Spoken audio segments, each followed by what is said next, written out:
2017년 중국을 이끌어갈 중국 최고 권력자 7명이 공개되었습니다. 대부분 저의 영상에 소개된 인물들로 시진핑, 리커창, 리잔수, 왕양, 왕후닝, 자오러지, 그리고 이제 마지막으로 남은 인물이 한정입니다.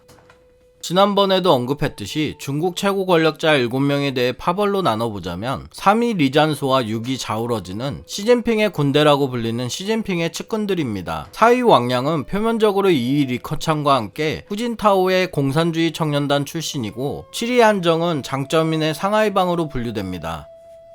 마지막으로 5위 왕후닝은 계파 색채가 적어 어디에도 속하지 않는다는 말과 장쩌민의 숨겨둔 칼이라는 말도 있습니다. 2006년 상하이방의 황태자라고 불리던 천냥위 상하이 당서기가 중국 최고 지도부와의 갈등으로 낙마해버렸습니다. 일로 인해 같은 상하이방이며 상하이 시장이었던 한정의 입지도 크게 흔들리는 듯 했습니다. 하지만 한정은 거센 권력투쟁 싸움에서 살아남아 상하이 대리서기가 되었습니다.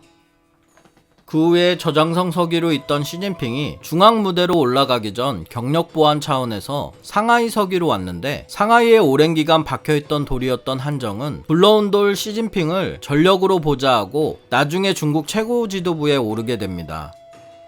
원래 중국 공산당 정치국 상무위원이 되려면 주요 지방의 서기를 최소한 2차례 거쳐야 하는데, 한정은 상하이에서만 35년 동안 공직 생활을 했습니다. 그랬기 때문에 한정이 상무위원에 올랐다는 소식에 파격적인 인사라는 반응이 흘러나왔습니다. 한정은 어떤 인물이었기에 이렇게 파격적인 대우를 받을 수 있었을까? 이번 이야기는 바로 위 상관이 낙마했음에도 중국 권력투쟁에서 살아남아 중국 최고 지도부에 오른 한정에 관한 이야기입니다.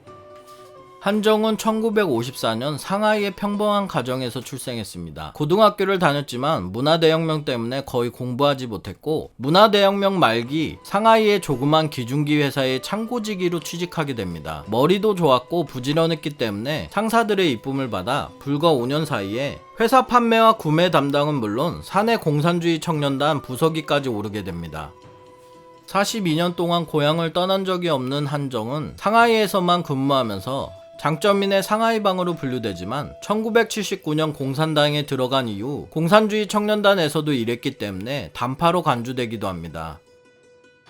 일을 잘한다는 소문이 돌자 상하이 화공장비 설비회사의 간사로 스카웃되었고, 1985년에 회사를 다니며 화동사범대학에 입학해 국제경제를 전공하게 됩니다. 1978년에 덩샤오핑에 의해 개혁개방이 시작됐지만 거의 진척이 없었고, 사회주의 폐쇄 경제였던 중국에서 당시 국제경제랑 정말 생소한 전공이었습니다. 한정은 몇십 년 후에 중국을 예측하고 이런 선택을 할 만큼 대단한 해안을 가졌습니다. 1987년 무당파 주룽지 상하이 당서기가 한정이 맡고 있던 공장을 방문해 무작위로 상품 표본 검사를 했는데 품질 관리가 철저하게 된 것으로 결과가 나왔습니다. 한정이 맘에 든 주룽지 상하이 당서기는 한정을 상하이 공산주의 청년단 부서기로 발탁하며 한정은 승승장구하게 됩니다. 다음 해에 상하이 공산주의 청년단 서기에 오른 한정은 2년 동안 상하이 공산주의 청년단을 이끌었기 때문에 한정을 공산주의 청년단 계파로 보는 시각도 생겼습니다. 하지만 근무 경력이 짧고 한정의 인맥 대부분이 상하이방 인사들입니다. 덩샤오핑이 1992년 남순 강화를 하며 중국 전역에 개혁개방 바람을 불러일으킬 때 한정은 상하이 루앙구 부서기로 이동합니다.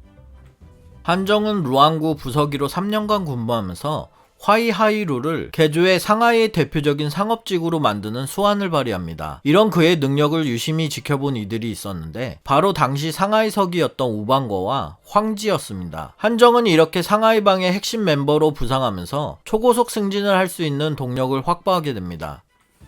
1995년에 상하이 정부 비서장으로 승진했는데 이때 경제학 석사 학위를 취득합니다. 한정이 승진한 시정부 비서장이란 당서기의 의전은 물론 모든 시 행정의 조율을 담당하기 때문에 매우 바쁜 자리였고, 그래서 한정이 취득한 석사 학위가 가짜라는 소문이 돌기도 했으나 증거는 나오지 않았습니다.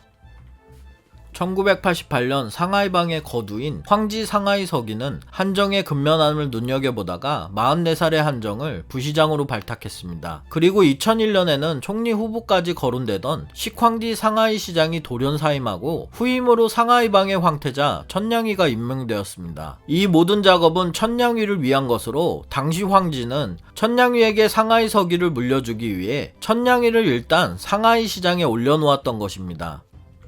예상은 틀리지 않았고 2002년 황지가 상무위원 겸 부총리에 선출되어 중앙으로 올라가자 천냥이는 시장이 된 지 1년 만에 상하이 서기에 올랐습니다. 그리고 천냥이의 승진으로 공석이 된 상하이 시장은 한정이 차지하게 됩니다. 이렇게 한정은 48살에 가장 젊은 상하이 시장이 되었습니다. 한정은 사실상 최초의 40대 상하이 시장이었고 당시 중국에서는 한정을 차세대 정치 스타로 부르는데 이견이 없었습니다. 하지만 2006년 승승장구하던 한정에게 인생 최대의 위기가 찾아오게 됩니다. 당시 후진타오 주석의 정치적 맹우인 우관정이 이끄는 중앙기율위원회는 10여 명의 베테랑 수사관을 상하이에 파견했습니다. 이때 중앙기율위원회는 중국 공직자들에게는 염라대왕으로 통할 정도로 권력이 강했습니다. 중앙기율위원회 칼끝은 상하이방의 황태자 천냥이 상하이 서기를 겨누고 있었는데 천냥이는 장점인의 후광만 믿고 아나무인에 겸손할 줄 몰랐습니다. 천냥이는 당시 분배와 내륙 개발 정책을 펴던 중국 최고 지도부 원자바오 총리와 탁상을 치면서까지 언쟁을 벌였습니다. 당시 분위기는 흥분한 천냥이가 재떨이까지 집어던졌다는 황당한 유언비어가 나돌 정도였습니다. 이 일로 후진타오 주석과 원자바오 총리는 엄청나게 분노했고 천냥이는 괘씸죄에 걸리게 된 것이었습니다. 중앙기율위원회는 같은 상하이방의 한정을 조용한 곳으로 불러 거부할 수 없는 세 가지를 말합니다. 첫째, 중앙기율위원회의 활동을 적극적으로 지원하고 속마음으로 다른 뜻을 품지 말며, 둘째, 심적 부담을 벗어던지고 당과 인민의 편에 서서 상하이 시위원회의 위법 활동을 고백하며, 셋째, 결코 동요되지 말고 시장직을 충실히 수행해 상하이의 사회 질서와 경제 활동의 혼란을 방지하라. 천냥이는 비리 혐의가 드러나면서 결국 해임되었는데 한정은 그 다음날 상하이 대리서기에 임명됩니다. 천냥이가 상하이 1인자로 대규모 횡령을 저지를 당시 한정은 상하이 2인자였습니다. 당시 언론들은 한정 역시 천냥이 사건에 연루되었을 것이라고 생각했고 한정은 이제 끝났다고 생각하는 사람들이 많았습니다. 그런데 한정은 멀쩡히 살아남았습니다. 게다가 상하이 대리서기에 임명된 것은 여러가지 말들이 나오기에 충분했습니다. 한정이 상관인 천냥이의 비리를 고자질해서 살아남았다는 이야기와 상하이의 동요를 막기 위해 상하이 사정에 정통한 한정으로 하여금 뒷수습을 하게 했다는 이야기, 그리고 장점인이 한정을 보호했다는 말까지 나왔습니다. 어쨌든 한정은 살아남았고 다시 권력의 핵심으로 나아가게 됩니다. 한정은 상하이 대리서기가 되자마자 상하이는 당 중앙의 요구에 따라 정신을 가다듬고 창조적 혁신 노력을 기울여 경제사회 발전을 지속해 나갈 것이라고 말합니다. 이 말은 중앙정부에 대한 항복선언 같은 느낌인데 이때 나온 말이 둥글둥글 한정입니다. 누구와도 부딪히지 않고 적을 만들지 않으며 시대에 순응할 줄 아는 한정의 처세술을 나타낸 말입니다. 그러나 한정의 처세술은 이제 시작이었습니다. 한정은 권력 싸움에서 용케 살아남긴 했지만 상관이던 천냥위의 낙마에 대한 도덕적 책임까지 면할 수는 없었습니다. 누가 봐도 한정의 위기였지만 한정은 천냥위 낙마의 경험을 오히려 정치적 성숙의 계기로 삼았습니다. 2007년 상하이방 황태자가 잘려나간 자리에 시진핑이 상하이 서기로 부임해오자 한정은 시진핑에게 충성 맹세를 합니다. 당시 시진핑은 운 좋게 갑작스런 중앙의 지시로 상하이 서기를 맡았지만 거의 현지 사정에 어두웠던 만큼 상하이 통인 한정에 의지할 수밖에 없었습니다.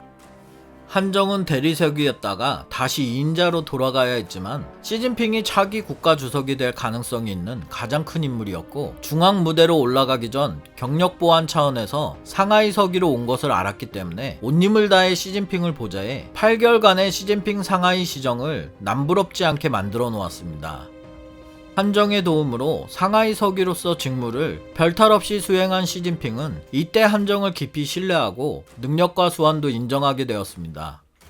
하지만 중국에서는 천냥이 사건에 대한 도의적인 책임을 지고 한정을 구이저우성 서기로 좌천시킬 계획이었습니다. 그런데 이때 또 구세주가 나타납니다. 시진핑이 베이징으로 올라간 후 후베이성 당서기였던 위정성이 상하이 서기를 넘겨받았습니다. 상하이 서기로 부임한 위정성은 한정을 보낼 수 없다고 버티었습니다. 2010년 상하이 엑스포를 앞두고 한정이 없는 상태에서 엑스포를 성공적으로 치러낼 자신이 없었던 위정성 덕분에 한정은 엑스포를 성공적으로 마무리하면서 상하이에서 한정을 분리할 수 없다는 공감대가 형성됩니다. 이렇게 2010년 상하이 엑스포는 한정에게 다시 한번 권력을 다질 수 있는 기회를 주었습니다. 2012년 시진핑 지도부가 출범한 후에 상하이방에 대한 숙청이 대대적으로 진행되었습니다. 한정 역시 상하이방으로 여겨졌기 때문에 낙마 소문이 끊이질 않았지만 한정은 이번에도 살아남아 상하이 서기와 정치국원에 오르게 됩니다. 장점인의 상하이방, 후진타오의 공산주의 청년단, 현재 권력인 시진핑, 그 누구에게도 적을 사지 않았던 한정만의 처세술 덕분에 많은 위기에도 이런 권력을 가질 수 있게 되었습니다. 한정은 모나지 않고 윗사람을 잘 모시고 성실하다고 정평이 나 있습니다. 위에서도 언급했지만 중국 최고 권력자 중에 한 도시에서만 근무하며 영도자 칭호를 받는 정치국원에 오른 이는 거의 없습니다. 중국의 지도자 배양에서 가장 중요한 게 다양한 행정 경험이기 때문입니다. 실제로 중국의 최고 지도자 치고 세네 군데 성 혹은 도시에 당서기를 거치지 않은 사람은 거의 없습니다. 하지만 한정은 딱 한 군데 상하이석이라는 경력에도 정치국원에 올랐습니다. 그 어려운 일을 해낸 후 2017년 중국 최고 권력자인 상무위원이 됩니다. 중국은 상무위원들이 전체 구역을 나누어 각기 지도하는 방식인데 홍콩이 한정의 지도를 받습니다. 홍콩 행정장관의 직속 상사가 바로 한정이 되는 것입니다.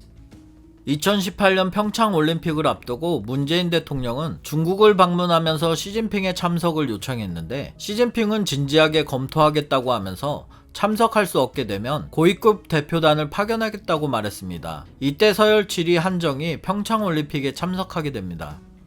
뉴욕타임즈는 2020년 중국 공산당 최고위층 일가가 홍콩에 수백억 대 부동산을 소유하고 있어 미국 제재의 영향을 받을 것이다 라는 기사를 냈습니다. 기사에 나온 중앙정치국 상무위원 7인 가운데 3위는 시진핑과 리잔수 왕양이었습니다. 그런데 여기서 특이했던 건 한정은 홍콩 총책임자인데 한정이 빠진 것입니다.